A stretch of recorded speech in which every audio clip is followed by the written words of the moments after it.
Well guys, welcome back. Small Louisiana Homestead here again, and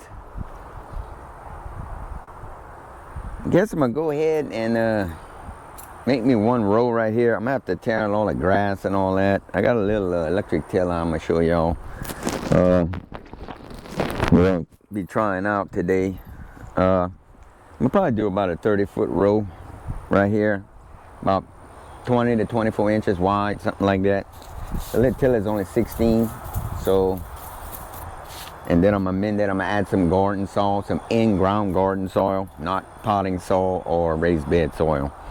And I'm gonna add some topsoil also. It used to be a cow pasture. We ain't had cows in probably over 2 years now. I wish they'd bring them back. But as you can see, it's a total mess over there, and I try to keep up against the fence line, but sometimes it's just, man, it's a pain to keep that off of this side. So, but anyway, I don't usually do any in-ground stuff, guys. Well, y'all haven't seen me do any in-ground stuff because I kind of got away from that. I used to do that a long time ago, but like I said, I'm gonna be trying some of those onions from Hoss Tools. See people kind of talking highly of them, their onions this year. So I went ahead and just got a little bushel, about 50 plants. I'm figuring I'm gonna put these about 6 to 8 inches apart in this row. And it is gonna be late. Today's November 24th. So they're not gonna come till December, I think, 1st or 2nd. So it's gonna be late, but we're gonna put them right here. They'll be out the way, away from my main garden. You know, even if they takes them a little longer to get going, at least it won't be bothering, you know, me getting all this ready for my spring garden. So, all right, guys. Hope y'all enjoy the video. Y'all go ahead and just stick with me, and let's get started.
Well, y'all, that little thing tears through that grass, y'all.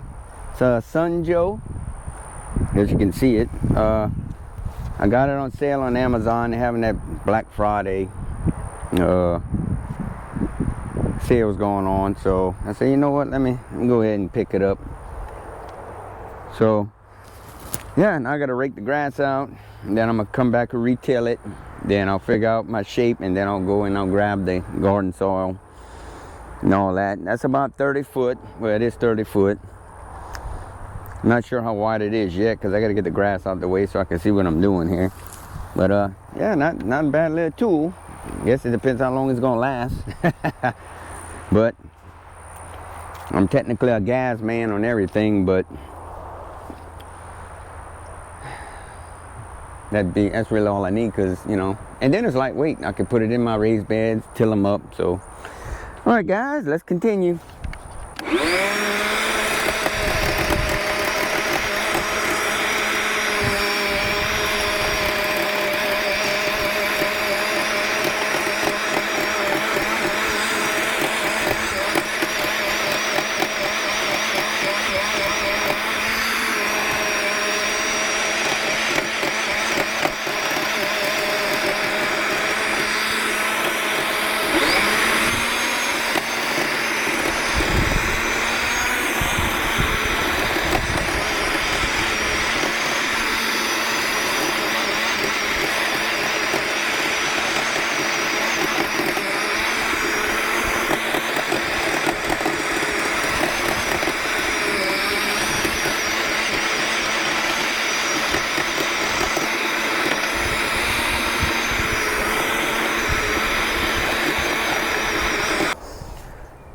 All right, y'all.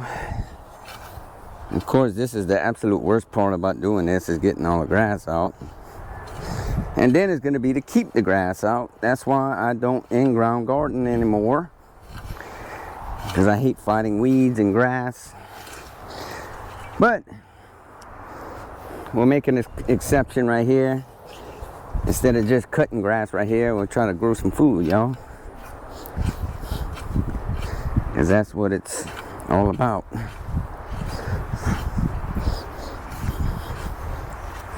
It's going to take some time to get this like right, really right. Right now I'm just going to get the grass out and then see where I'm at, flatten it back out, and then I'm going to go get my soil and add to it. Mix in some topsoil.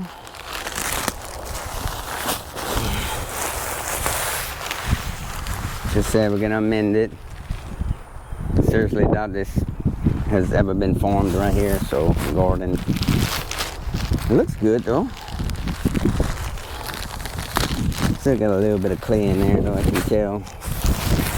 But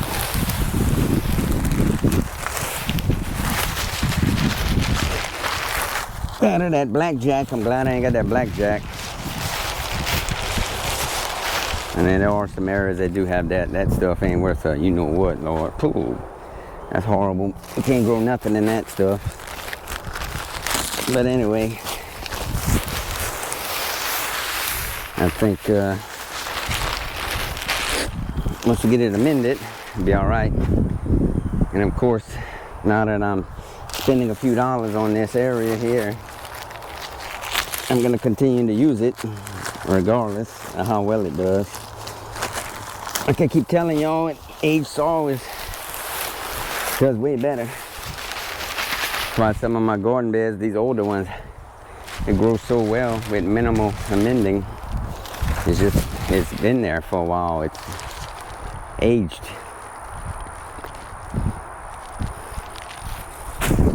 All right, guys, I got 4 bags organic in-ground garden soil. Now I know a lot of you have heard of that or seen that in-ground garden soil. I'm not going to preach on the differences because I don't really know for sure. All I know is I just follow the direction, which is to only use it in-ground. Could that be a sales gimmick? Sales strategy, marketing strategy? Very well could be. But I'm not going to say that because I don't have proof of that. But I guarantee if I find out, I will let y'all know. But this is like $1 a bag cheaper than raised bed soil. Unless y'all know the reason why, hey, leave it down in the comments, guys. I definitely want to know.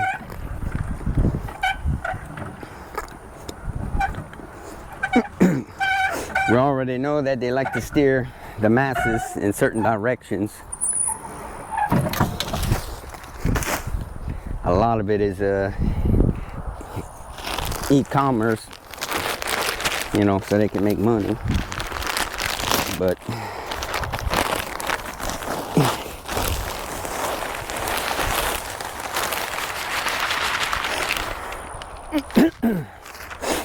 it looks pretty good. Nice dark color. I think we're gonna do well right here, y'all. Of course, I'm gonna add some other amendments. Ammonium sulfate for sure, because I'm planting the onions right here, so I wanna make sure I got that in here. I think the soil in ground over here is just slightly acidic.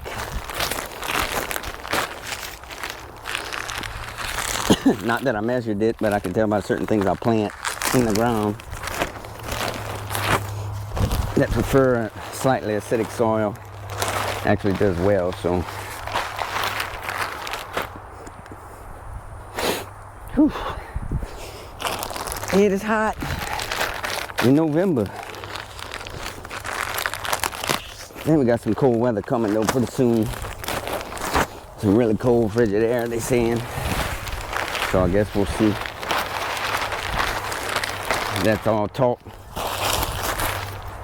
or what.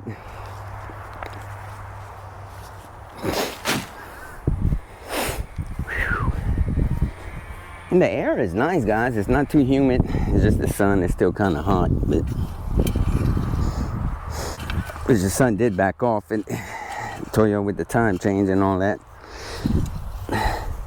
the direction the sun was headed further away. So it is. And I don't need a meteorologist to tell me that. I sit out here all the time in the garden, and I pick a start and a ending point on something, you know, some structure here or a tree or whatever, and I come out every afternoon or whatever, or whenever, on the weekends mainly, and see how it's changed. So that tells me the direction, the season we're headed into. So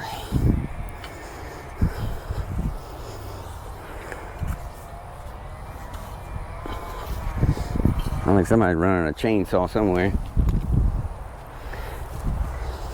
cutting down something.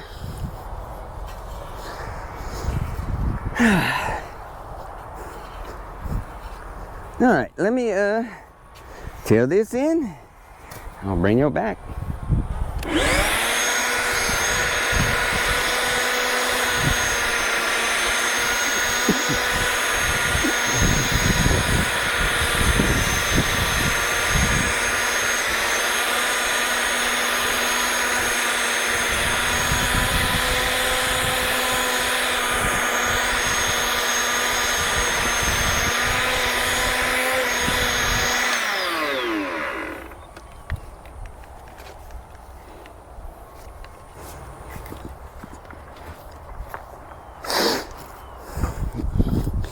That's pretty good, y'all. Like I said, I don't have the onions right now. What I'm gonna do is, I'm not gonna finish this video out. We're gonna go ahead and finish it, getting this road, and then as soon as I get the onions in, I'll bring y'all back. We'll plant them, and then so only thing is I don't like is that I'm getting them late, but you know, they still have them in stock, so I ordered some. So excuse me. Maybe we'll test that theory with that batch of onions and see if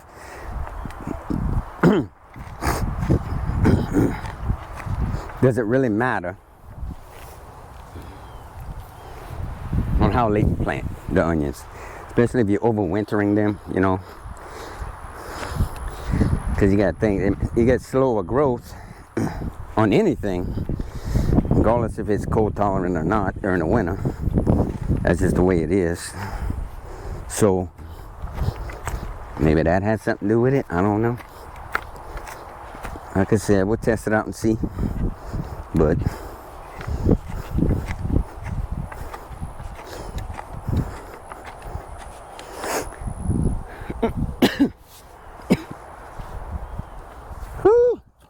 need some water.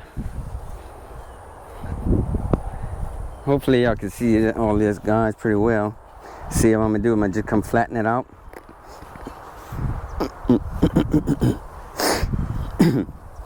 And I can come back and rework it. Whenever it rains on it, I'm gonna have to come back and rework it anyway. So, like I said, still gonna have some grass that's gonna be on it. It'll dry up and die off. You just come and pull any roots that had all that St. Augustine right here. So, and you know, that tiller caught hell a little bit, but it tore right through it, guys. I'm gonna leave a link for that little tiller in the description. And if something happens, I forget. It's called a Sun Joe electric tiller. It's on Amazon.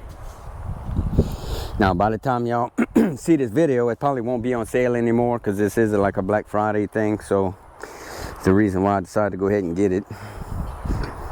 Got it for a fair price. But other than that, guys, that little tiller tears. I mean, I'm sure they got something that's similar to it that work just as well. But it you know, I'm not tilling the whole yard with it, so it don't really matter. So as long as it'll stay going for, you know, my raised beds, and to keep this this going right here, I'll probably do another 30 feet over there. I got about another 30 feet before I hit that ground bed over there. So, well guys, I'm gonna go ahead and finish this up, and then whenever I get the onions in, I'll bring y'all right back, and I'll show you what it looks like, close out this video. So God bless, I'll see y'all in a little bit. All right guys, we're back, and I do have the onions from Hoss Tools, and let me tell you, I am very impressed with them. These are the Vidoras. They supposedly make a real big onion. Look at these guys, these are beautiful. Look at the root structure on them already, guys. All big, nice onions. The smallest one might be that. Look at that. I am very impressed. Thank you, Hoss Tools. You outdid yourself this time with these onions. They are nice. But now, here's the problem. We're in December, the first week of December, and we're planting onions down here in the south. And as you can see, it's cold. It's 46 degrees right now, okay? We had a lot of rain, thank God for that, and another cold front come through. Now, the reason why we plant onions down here in the south in the first and second week of November is because we want to make sure these onions have established a nice root structure for them to handle any, for them to handle the winter that's coming, which ain't never long down here, but we can get cold, guys. I've seen 17 degrees. Last year I've seen snow. So that's what ruined my last onion crop. But let's see if we can grow onions in December in the south. This is going to be a test run, which I'm pretty sure will do well.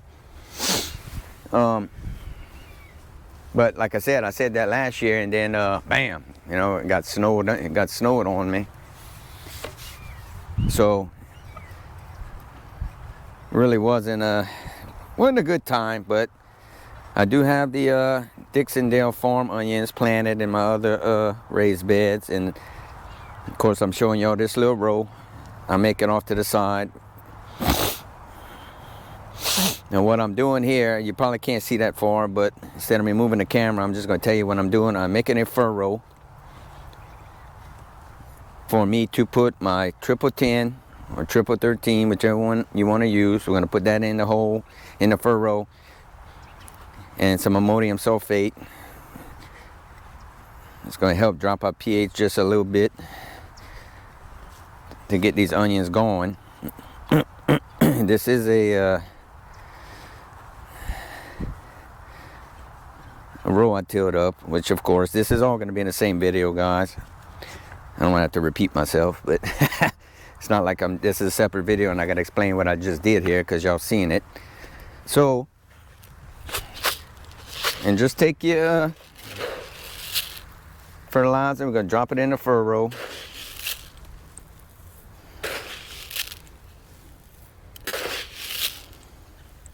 Nice and heavy. And I'll show you how we're gonna do this,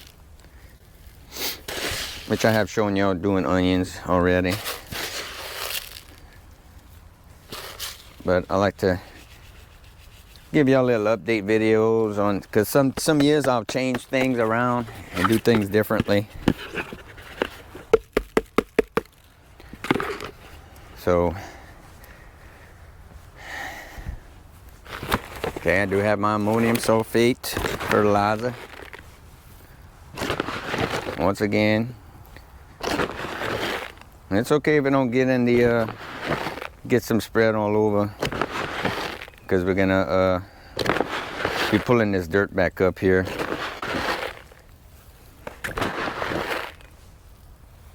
And I am gonna fertilize with this for the next couple of weeks after I know that my onions have established good root structure. We'll do this a couple more times with the same fertilizers. I may add some Agri-Thrive to it, once I can get things to dry out a little bit. So, okay guys, let me go ahead and let me show you how I'm gonna rake this up. Ooh guys, it's chilly. Now, I'm just gonna rake it up. Just cover the furrow. which I need to kind of rake anyway because that rain kind of made the row settle down. So I got to kind of get it healed up here.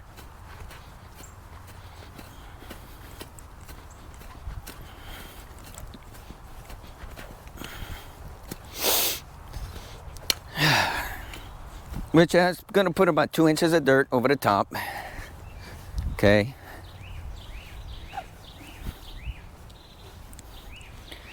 It's kind of flattening out.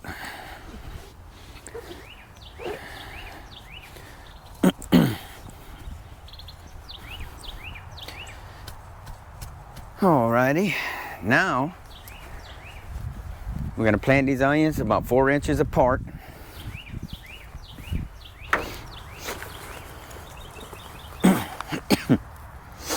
Hopefully these make some real big onions, guys. I hope all my onions make. Like I said, I ain't had a good year last year. Look at that. That's some beautiful onions, y'all. Big bulbs. Basically, all I'm gonna do, I'm gonna make a little hole. And I'm gonna squeeze it in like that, okay? It's a hole up to my second knuckle, midway of my finger right here. Okay, that's gonna put me right here. You can see that when that finger bends right here. That's how deep you want them, up to right here where that white part stops. About 4 inches. I'll pack them in, and even though it's wet, moist from the rain, I'm still gonna have to come and water these in so we can get a good root establishment here before we get any really cold air coming through here, so these onions can handle it, can take it on.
Okay guys, we are done.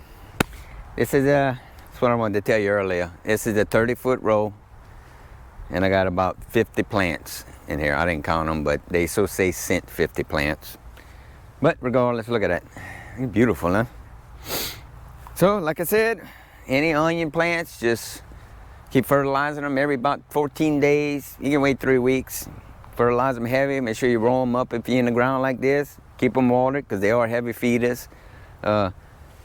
Synthetic fertilizers help a little better and more faster than organics would in an onion's case, because we want to get these things going good. As you can tell, they had a nice root structure, but a lot of those roots they're going to end up losing and growing new roots. So we still need couple weeks of weather like this, or a little warmer, to kind of get these things going. And then when we have those real cold, freezing nights, they'll be able to handle it. So other than that, guys, that's it for this video, guys. Thank y'all so much for joining me once again. I love y'all. Thank y'all for the support, guys. Y'all check out my merch shop if you're interested in any merch for Christmas or whatnot. So God bless y'all. Y'all take care. I'll see y'all on the next one.